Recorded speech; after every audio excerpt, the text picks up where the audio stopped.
इथे काही गणितच मला कळत नाही. म्हणजे वसंत मोरे, पहिली गोष्ट म्हणजे वसंत मोरे हे काय कलाकार आहे ह्याची माझी कलाकारीच समजलेली नाही. मी पण तसा कलाकार आहे, पण मला ते मोठे कलाकार वाटतात. आता वंचित बरोबर म्हणजे प्रकाश आंबेडकरांनी त्यांच्यात असे कुठल्या संविधानातले गुण बघितले, संविधानाला साठी लढताना त्यांना कुठे बघितलं, कुठल्या आंदोलनात ते आघाडीवर होते, कुठल्या दलितींचे ते मदतीला गेले होते, म्हणजे काय गणितच कळत नाही. का गंगेकरांची मतं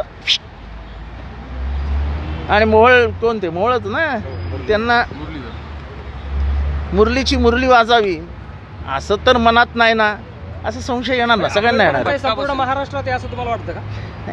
आंबेडकरांना कदाचित ते वसंत मोरे म्हणजे आंबेडकर वसंत मोरेंना ओळखत पण नसतील. का दिली असावी त्यांना? तेव्हा एक लक्षात ठेवा,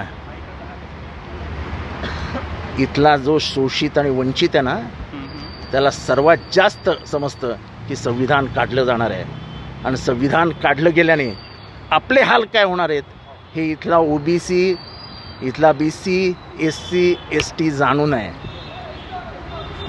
ज्या पद्धतीने इथे प्रायव्हेटायझेशन होतं आहे, ज्या पद्धतीने शाळेंचं प्रायव्हेटायझेशन होतं आहे, एक नवीन समाज तयार होईल जो सगळ्यांपासून वंचित असेल, आणि तो वंचित समाज म्हणजेच आजचा एससी, एसटी, ओबीसी.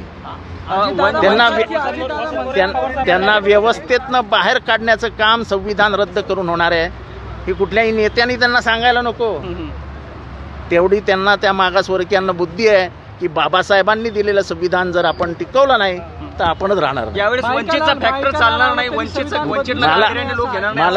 मला वंचित बद्दल काही बोलायचं नाही, पण यावेळेस इथला मागासवर्गीय किंवा इथला मुसलमान हा प्रचंड भीतीत आहे.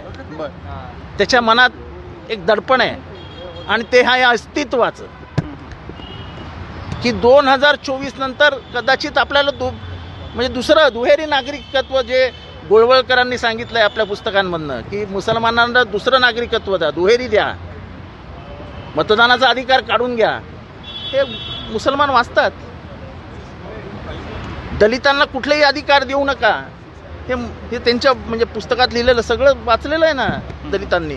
त्यामुळे दलितांना असा गृहीत धरणं आता शक्य नाही.